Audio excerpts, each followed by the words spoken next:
নমস্কাৰ বন্ধু বান্ধৱীসকল আৰু মোৰ শুভাকাংক্ষীসকল পুনৰবাৰ মোৰ ইউটিউব চেনেল অৰ্থাৎ হীৰক ব্লগ চেনেল স্বাগতম জনাইছোঁ। আশা কৰিছোঁ যি ধৰণে আপোনালোকে মোৰ প্ৰথমটোৰ ভিতৰত মৰম আশীৰ্বাদ সহায় সহযোগিতা আৰু উৎসাহ প্ৰেৰণা যোগাইছে তেনেকৈ মোৰ প্ৰতিটো ভিডিঅ'তে যাতে আপোনালোকে মৰম আশীৰ্বাদ সহায় সহযোগিতা আৰু উৎসাহ প্ৰেৰণা যোগাই সেয়া আপোনালোকৰ পৰা মই সদায় বিচাৰিছোঁ আৰু আপোনালোকে মোৰ ভিডিঅ'টো সেয়েহে প্ৰথমৰ পৰা শেষলৈকে চাই থাকক আৰু যদিহে মোৰ ভিডিঅ'টো ভাল লাগে লাইক কৰিব, কমেণ্ট কৰিব, শ্বেয়াৰ কৰিব আৰু ছাবস্ক্ৰাইব কৰিবলৈ নাপাহৰিব। তেন্তে বন্ধু বান্ধৱীসকল বলক আজিৰ ভিডিঅ'টো আৰম্ভ কৰোঁ।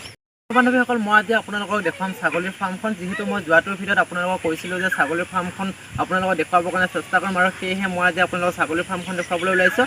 এয়া ছাগলীৰ ফাৰ্মখনৰ বাহিৰৰ দৃশ্যটো আপোনালোকে দেখা পাইছে, গতিকে ভিতৰলৈকে আমি যাম আৰু ভিতৰলৈকে যোৱাৰ পাছতহে আচলতে গম পোৱা যাব যে ছাগলীখিনি আমি কি ধৰণে ৰাখিছোঁ বা ছাগলী তাত কিমানটা আছে সেয়া আপোনালোকক মই দেখুৱাম সম্পূৰ্ণৰূপে। আৰু এইখিনিতে মই ক'ব লাগিব যে আচলতে যিখিনি ঠাইত ফাৰ্মকেইখন তেখেতে বনাইছে এটা খুব সুন্দৰ পৰিৱেশত বনাইছে, কিয়নো সেই ফাৰ্মকেইখনৰ লগতে এটা ধুনীয়া পুখুৰী থকাও দেখিবলৈ পোৱা গৈছে। গতিকে পুখুৰীটো থকাৰ কাৰণে ফাৰ্মকেইখন চলোৱাৰ ক্ষেত্ৰত যথেষ্টখিনি সুবিধা হোৱা দেখিবলৈ পোৱা যায়। মই আপোনালোকক পুখুৰীটো দেখুৱাবলৈ চেষ্টা কৰিম আৰু তাৰপিছতে মই ভিতৰলৈ গৈ ভিতৰত কিমানখিনি ছাগলী আছে বা ছাগলীখিনি কি ধৰণে আমি ৰাখিছোঁ সেয়া আপোনালোকক দেখুৱাবৰ কাৰণে চেষ্টা কৰিম। এয়া মই আপোনালোকৰ পুখুৰীটো দেখুৱাবলৈ চেষ্টা কৰিছোঁ। খুব সুন্দৰ পুখুৰী হয়।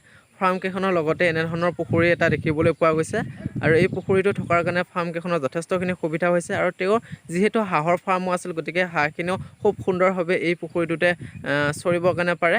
এয়া মই আপোনালোকক ফাৰ্মখনৰ ভিতৰলৈকে দেখুৱাবৰ কাৰণে চেষ্টা কৰিছোঁ।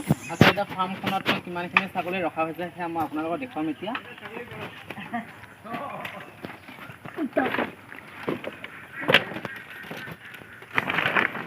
এয়া দেখা পাইছে যে আপোনালোকে ফাৰ্মখনত প্ৰায় 10টা ছাগলী ৰখা হৈছে। যিহেতু তেখেতে নিজস্ব মূলধনেৰে এই ব্যৱসায়টো আৰম্ভ কৰিছে, সেয়েহে প্ৰথম অৱস্থাত তেখেতে 10টা ছাগলী পুহিছে আৰু ইয়াৰ পিছত তেখেতে ইয়াতকৈ বৃদ্ধি কৰাৰ কথা আমাক কৈছে। গতিকে ক'ব লাগিব সঁচাকৈ এইটো এটা খুব সুন্দৰ পদক্ষেপ হয়, কিয়নো তেখেতে নিজস্বভাৱে কিবা এটা কৰিছে, কাৰোলৈকে তেখেতে ৰৈ নাথাকি নিজৰ ফালৰ পৰা যিখিনি কৰিব লাগে সেইখিনি তেওঁ কৰি গৈছে। আৰু এইখিনিতে মই এটা কথা ক'ব লাগিব যে তেখেতে যথেষ্টখিনি পঢ়া শুনা কৰাৰ পাছতো আৰু কিছুমান সৰু সুৰা কামত জড়িত হৈ থকাৰ পিছতো তেখেতে এনেধৰণৰ কিছুমান ব্যৱসায় আৰম্ভ কৰি আমাৰ নৱপ্ৰজন্মৰ যুৱক যুৱতীসকলক যি ধৰণে উৎসাহ প্ৰেৰণা যোগাইছে সেইটো আচলতে খুব এটা ভাল বিষয় বুলি আমি ক'ব লাগিব। গতিকে তেওঁ যাতে এনেধৰণৰ কাম কাজবোৰ সদায় কৰি যায় আৰু আমাকো যাতে তেখেতে উৎসাহ প্ৰেৰণা যোগাই যায় সেয়া আমি তেখেতৰ পৰা বিচাৰিছোঁ। আৰু ইমানে আজিৰ ভিডিঅ'টো, ধন্যবাদ।